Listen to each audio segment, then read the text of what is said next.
maj 1999. godine. 42. dan bombardovanja.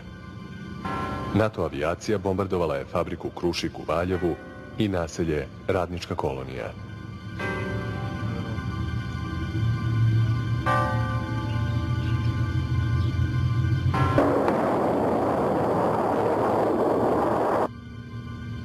Tih dana u Srbiji su slike svuda stravične. Sva veća i značajnija vojna postrojenja su bombardovana. Uništene su fabrike, stambene zgrade i mostovi.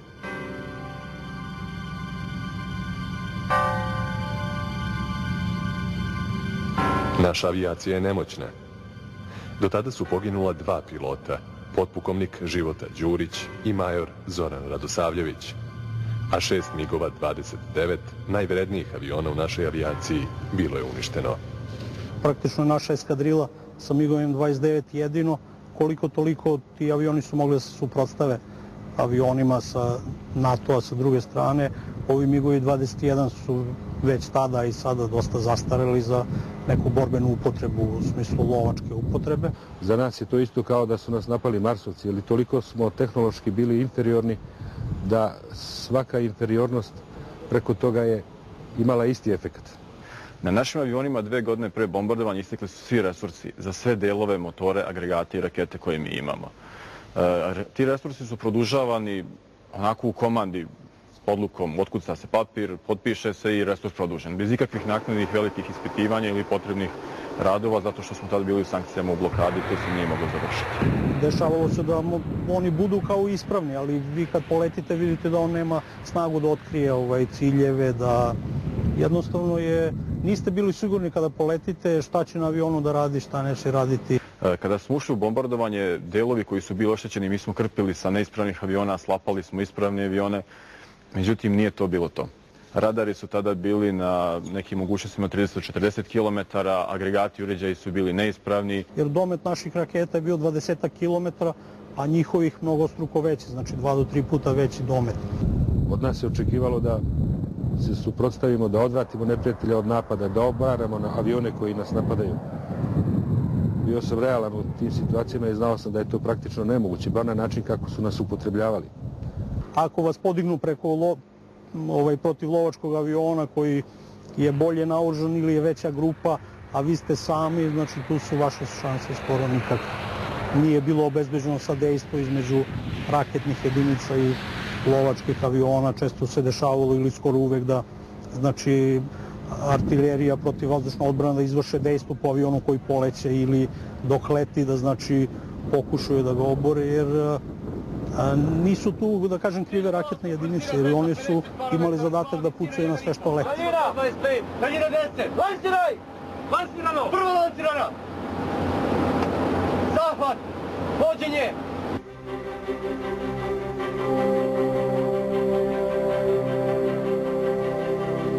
Takvo stanje zatiče potpukovnika pilota Milenka Pavlovića na mestu komandanta 204. elitnog lovačko-avijacijskog puka.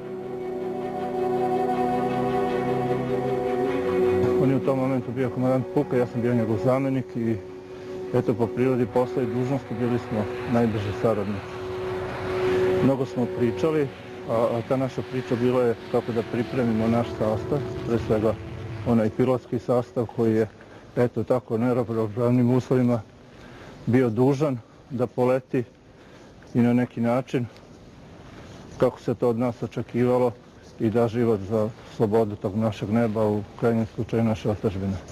Došao je kod mene kući da zameni svoje antigeo delo koje je bilo pocepano. Tako smo razgovarali i ja ga pitam, pa Pajo, čuješ se ti sa svojima? A kaže, šta da se čujem? Znaju da sam živ i zdrav. Ako se nešto desi, pa čuće i pre nego što treba. Tako su malo posedeli, pričali, posle smo mi otišli na aerodrom, bili smo u pripravnosti. Došao je ujutru između 10 i 11 sati. Znači, tada su još bili i uskršnji praznici. Mi smo bili kući, deca i ja. Znači, ceo dan je proveo sa nama u noć do 1.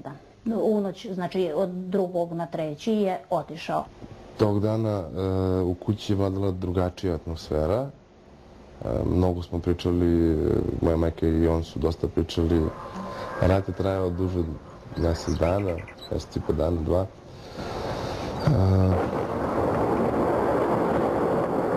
Možda je osjećao i pritisak, jednostavno što je bio na odgovornoj funkciji i izgubio jednog pilota pod svojom komandom.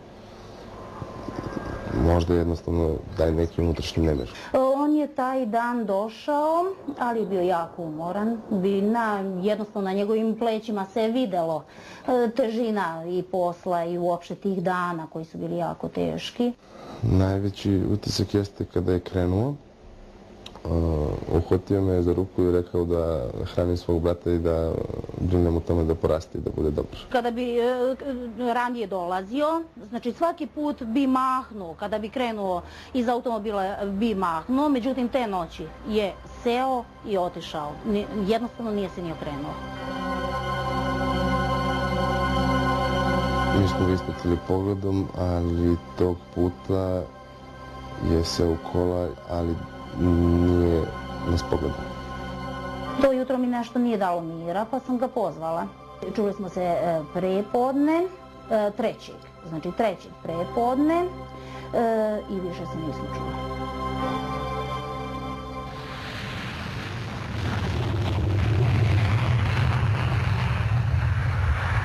NATO avijacija 4. maja ponovo bombarduje Valjevo, rodni kraj pilota Milenka Pavlovića. Bombe padaju i na Krušik. Čuje su se eksplozije na periferiji Valjeva iz pravca Krušika i nekoliko desetina sekundi posle toga su se oglasile sirene. Krušik su bombardovali, čuvaj se eksplozija, mi smo izašli ovdje u njivu da vidimo, pušilo je se u Krušiku. Taj napad je bio stravičan. Ja sam rukovodio sa tom ekipom od 150 ljudi i svi oni koji su bili na otvorenom prostoru su srušeni jakim udarnim talasom koji je nastao nakon eksplozije tri vođena projektila. Na aerodrom Batajnica iz komande ratnog vazduhoplovstva, na čijem je čelu tada bio general pukovnik Spasoje Smiljanić, stigla je naredba da MiG-29 poleti ka Valjevu. Dežurni pilot tada je bio major Dragan Vladisavljević. Milenko Pavlović tog trenutka nalazio se na izmeštenom komandnom mestu u Staroj Pazovi. Ja sam ga tog momenta pozvao preko mobilnog aparata i rekao mu da je data pripravnost broj 1 i da će verovatno posle toga usrediti podizanje aviona u vazduh. On je tog momenta rekao da nađem načina da sprečim našeg mlađeg i svakako manje iskusnog kolegu da poleti. Mi slušamo radioamatere, kaže više od 70 aviona nad Valjevom bombarduju. Dobijamo naređenje da se spremimo za poletanje. Pilot Vladisavljević ulazi u avion, ostajem sam sa njim, gledamo se. Kad su iz aviona, odnosno sa dežurne jedinice, javili da je na tom avionu otkazala radio vezu.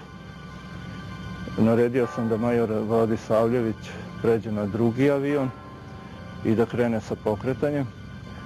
U tom momentu javio se Milenko i tražio informacije šta se dešava. On je među vremenu seo u auto i krenuo sa ivice Stare Pazove ka aerodromu.